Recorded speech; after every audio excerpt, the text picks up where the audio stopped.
안녕하세요. 이번 시간에는 머신러닝 원리 및 이론 배우기 세 번째 수업인 선형회귀를 배워보도록 하겠습니다. 저희가 앞에 두 시간에서는 첫 번째 시간에서는 이제 머신러닝의 정의와 그리고 머신러닝에는 어떠한 학습 종류들이 있는지에 대해서 알아봤죠. 그리고 두 번째 시간에는 이제 머신러닝에서 자주 쓰이는 용어들과 라이브러리에 대해서 살펴보았는데요.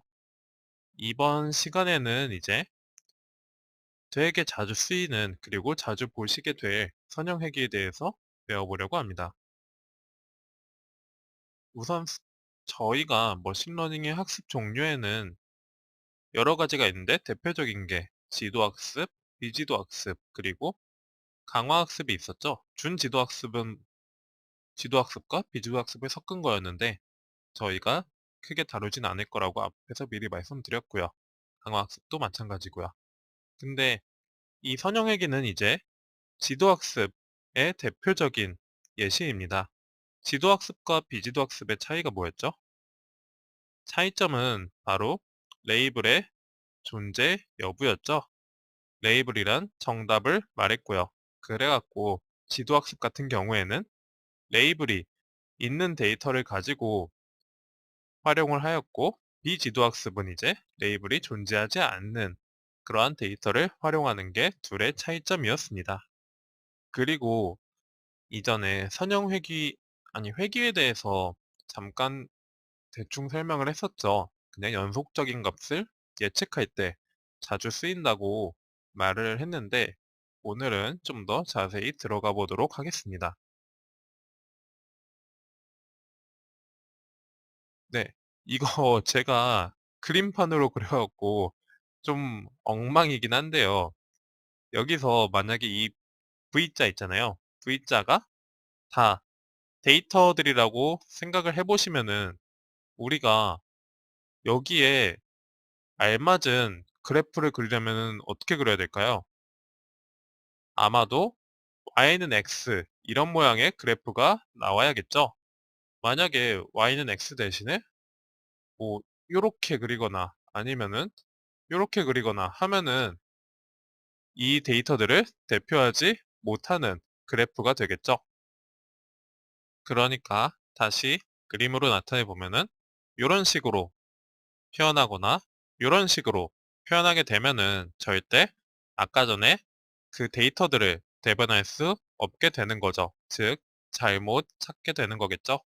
그래갖고 점들을 가장 잘 대변하도록 직선을 긋고 그리고 그 직선의 모습을 찾는 게 되게 중요합니다. 여기서는. 그리고 이거는 회귀의 사전적 정의인데요. 그 프랜시스 골턴이라는 분이 회귀에 대해서 정의를 내린 게 평균으로 돌아간다. 이렇게 정의를 내렸다고 해요. 그건 그냥 정의였고, 이제 차차 보도록 하겠습니다. 이번 그래프를 보시면은 아까 전처럼, 아까 전이랑 비슷한 그래프죠? 아까 저희가 원했던. 근데 우리가 원래는 고등학교에서 배울 때는 이런 그래프, 1차 함수 그래프를 표현할 때 y는 ax 플러스 b라고 표현을 하죠. 그리고 여기서 a는 기울기를 나타내고 b는 절편을 나타내고 이렇게 우리가 표현을 했었는데요. 이 머신러닝 이쪽에서는 y는 ax 플러스 b라고 표현을 하지 않고 hx는 wx 플러스 b라고 표현을 합니다. w는 우리가 여기 a랑 대응이 되고요. b는 둘 다 똑같습니다. 그리고 hx는 하이포세시스라는 가설을 나타내는 건데요. 우리가 앞에서 봤듯이 획이라는 거는 앞에 예시에서도 봤겠지만 우리가 데이터들이 있으면은 그 데이터를 잘 나타내는 선을 우리가 찾아가는 거잖아요. 즉 이거를 하나의 가설이라고 생각하시면 될 것 같습니다. 다시 한번 얘기하자면은 이 선은 이 데이터들을 잘 표현하겠지라는 가설이라는 거를 세워서 진행해 나간다고 생각하시면 되게 편할 것 같아요. 그리고 이제 이 그래프를 보시면은 이 별은 데이터입니다. 여기랑 여기. 이 그래프가 대충 나타내고 있는 것 같긴 하죠, 데이터들을. 근데 우리는 이렇게 대충 나타내는 거를 찾고자 하는 게 아니기 때문에 좀 더 정확하게 찾는 방법이 필요한데요. 그래갖고 우리가 갖고 있는 방법이 이제 이 데이터와 우리가 만들어낸 이 가설, 즉 이 선과의 차이점을 보는 겁니다. 여기서 보시면은 이것과 이것 둘의 차이가 다르죠. 그리고 이제 이거를 식으로 나타내 보면은 hx에서 이 데이터들을 y라고 해요. 여기서는 그래서 hx 빼기 y 이 값을 최소화시키기 위해서 우리가 계속 진행하는 겁니다. 근데 중요한 거는 이 hx에서 이 데이터 y를 뺀다 했잖아요. 그래서 거리를 구한다 했는데 여기서 이렇게 빼면은 음수가 나오고 여기서 이렇게 빼면은 양수가 나오게 되겠죠. 그래갖고 이렇게 하나는 음수고 하나는 양수고 이러한 것들을 방지하기 위해서 저희가 이 hx 빼기 y에 대해서 제곱을 취하게 됩니다. 그리고 이거를 이제 식으로 나타내 보면은 이렇게 MSE에 관한 식이 나오게 됩니다.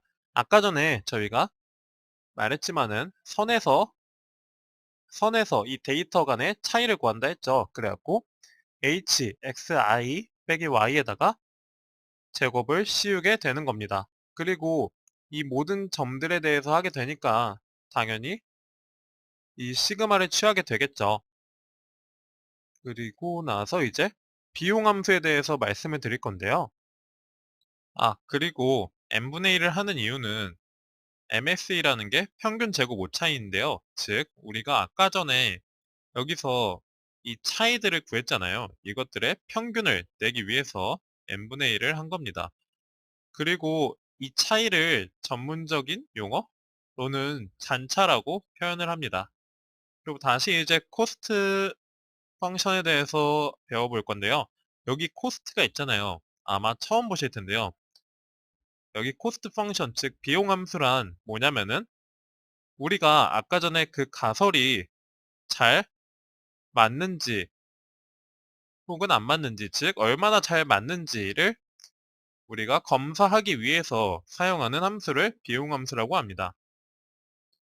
그리고 이제 선형회귀 분석이 무엇인지에 대해서 좀 더 자세히 볼 건데요.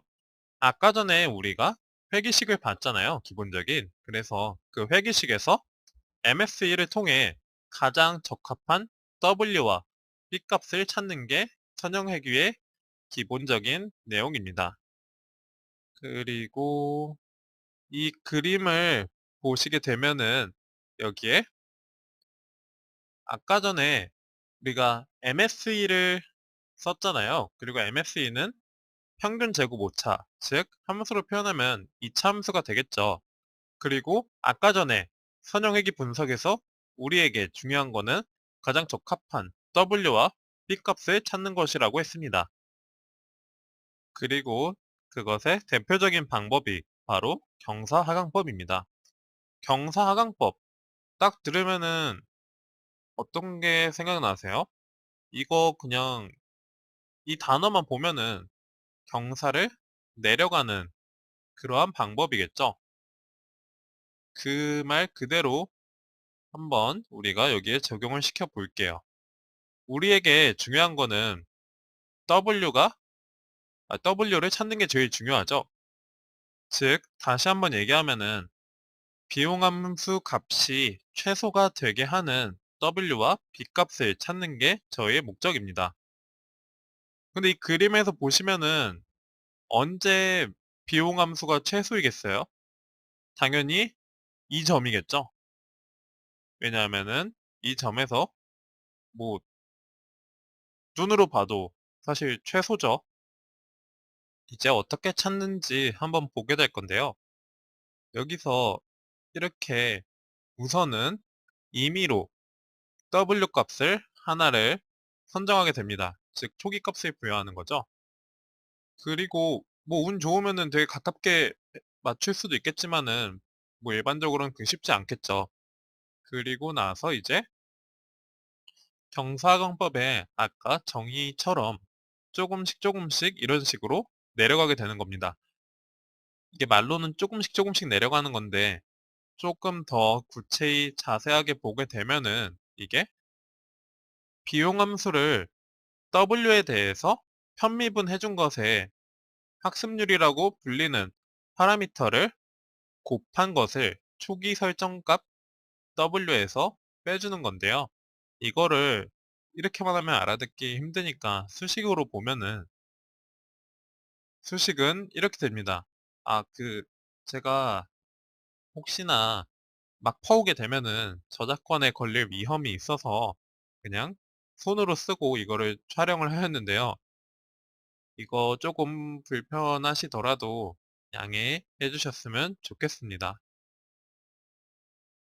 아까 전 설명을 다시 해보면은 우리가 비용 함수를 W에 대해서 편미분해준 것에 학습률이라고 불리는 파라미터, 여기서 알파죠, 를 곱한 것을 초기 설정 W 값에서 빼준다고 하였습니다. 저희가 첫 시간에도 말했지만 뭐 이 편미분하는 방법 이런 것들은 좀 생략을 하면서 진행하도록 하겠습니다. 여기서 이렇게 편미분을 하게 되면은 이게 어떤 거를 나타낼까요? 여기서 W에 대해서 편미분을 하게 되면은 현재 W 위치에서의 접선의 기울기와 같게 됩니다. 그리고 여기 이제 예제가 있는데요. 예제에서 아까 전에 여기서 초기 포인트로 설정을 했죠. 그리고 나서 학습률은 그 양수인 실수예요. 그러다 보니까 이제 여기서 편미분한 값을 빼주게 되면은 즉 W가 이렇게 한 칸 움직이게 되겠죠. 조금. 이런 식으로 이렇게 계속 과정을 반복하게 되다가 W가 즉 코스트 펑션 여기 최소값을 찾게 되면은 그만두게 되는 겁니다. 그리고 그 접선의 기울기가 여기죠? 접선의 기울기는 이런 건데 접선의 기울기가 0이 될 때가 최적의 W 값이 됩니다. 그리고 이거는 아까 전에 예시 다시 한번 볼 수 있도록 해놨고요. 아, 그런데 여기서 우리가 봐야 될 점이 아까 다시 돌아가 보면 러닝 레이트라는 게 있잖아요. 지금 여기서 알파 값. 알파 값에 따라서 어떤 게 변하냐면은 만약에 우리가 그 산에서 올라갔다가 내려간다고 생각해 보면은 보폭을 크게 하면은 한 번에 많이 내려가고 작게 하면은 조금 내려가겠죠. 그 보폭을 조정하는 게 바로 러닝 레이트입니다. 즉 러닝 레이트가 크게 되면은 여기 있다가 갑자기 이쪽으로 가게 되고 러닝 레이트가 작으면은 여기 있다가 이렇게 조금씩 가게 되겠죠. 그래갖고 여기서도 좀 단점이 존재하는데요. 일단 러닝 레이트가 작게 되면은 어떤 게 단점일까요? 아무래도 보폭이 워낙 조금씩 움직이다 보니까 당연히 이거를 여기까지 찾는데 시간이 오래 걸리게 되겠죠. 반대로 이제 러닝 레이트가 크게 될 경우에는, 그러니까 너무 큰 경우에는 이게 여기로 갔다가 다음에는 이쪽으로 갔다가 즉 다음에는 이쪽으로 갔다가 이런 식으로 좀 너무 크게 움직이다 보니까 이 최적의 점을 지나치는 경우가 있어요. 이거를 다시 그림으로 표현을 해보면은 여기 있던 게 갑자기 여기로 가게 되고 그 다음에 갑자기 여기로 가게 되고 이런 식으로 너무 크게 크게 움직이니까 이 점을 찾기 힘들다는 단점이 있어서 러닝 레이트를 잘 설정해 주는 것도 되게 중요한 이슈 중 하나입니다. 그리고 이제 이 경사강법의 또 다른 단점? 네, 단점을 볼 건데요. 여기서 보시게 되면은 우리가 딱 이 그래프를 보면은 어디가 최소점인가요? 당연히 최소점은 여기죠. 근데 컴퓨터는 이렇게 우리가 이 그래프를 전체를 보고 나서 판단하는 게 아니죠. 아까 전처럼 여기서 시작했으면은 그러니까 컴퓨터는 그림으로 보면은 아까 전처럼 여기서 이런 식으로 출발을 한 다음에 이렇게, 이렇게 진행해 나가면서 최소점을 찾게 되는 건데, 운이 좋으면은 여기로 한 번에, 한 번에는 아니고, 그러니까 별 문제 없이 찾아갈 수 있겠죠. 근데 갑자기 이쪽으로 가요. 이쪽으로 간 다음에 여기를 찾아버리면은 문제가 되겠죠. 왜냐하면은, 물론 여기서는 이게 최소점이긴 한데, 우리가 원하는 그래프 전체로 볼 때는 여기가 최소점이잖아요. 이런 문제점을 여기서는 로컬 미니멈이라고 합니다. 그러니까 로컬 미니멈을 찾았다고 합니다. 그리고 우리가 진짜로 찾아야 될 이 그래프의 최소점은 글로벌 미니멈이라고 하고요. 그리고 이러한 로컬 미니멈을 해결하기 위한 방법으로는 볼록 최적화, 즉 컨벡스 옵티마이제이션이라는 방법이 있다고 합니다. 오늘 배운 것을 다시 한번 간단하게 훑어보면은 우선 저희는 회귀에 대한 거를 배웠죠.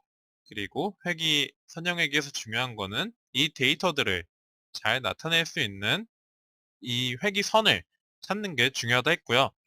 이 정확한 회귀선을 찾기 위해서 저희가 쓴 방법이 이 여기 회귀선과 데이터 간의 그 잔차를 이용하는 잔차의 제곱이죠. 정확히 하면 잔차의 제곱을 이용하는 MSE라는 방법이 있었고요.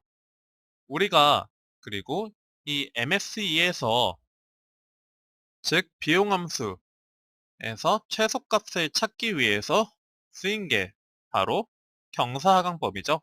경사하강법을 다시 한번 간단하게 보면은 이제 여기서 시작해서 조금씩 조금씩 내려가다가 여기에 즉 최소값을 찾는 방법을 경사하강법이라고 하였습니다. 그리고 이 러닝 레이트를 잘 조절하는 게 되게 중요하다 했죠. 너무 커도 안 되고 너무 작아도 안 되고, 그리고 여기서 로컬 미니멈과 글로벌 미니멈, 이러한 문제점, 글로벌 미니멈은 문제가 아니죠 사실. 네, 하여튼간 로컬 미니멈 이러한 문제점들을 알고 해결하는 게 중요하였습니다. 네, 오늘 수업은 여기까지이고요. 다음 시간에는 이제 다중 선형 회귀에 대해서 알아보도록 하겠습니다. 그리고 이거 우리가 아까 전에 선형 회귀에서 W와 B 값을 찾는다고 하였는데 우리가 W를 알아봤잖아요. 그동안 B도 똑같아요. 그냥 W 대신에 B를 쓴 거고, 이런 식으로 둘 다 최적의 W와 B 값을 찾을 수 있으면 될 것 같습니다. 오늘 수업 들어주셔서 정말 감사합니다.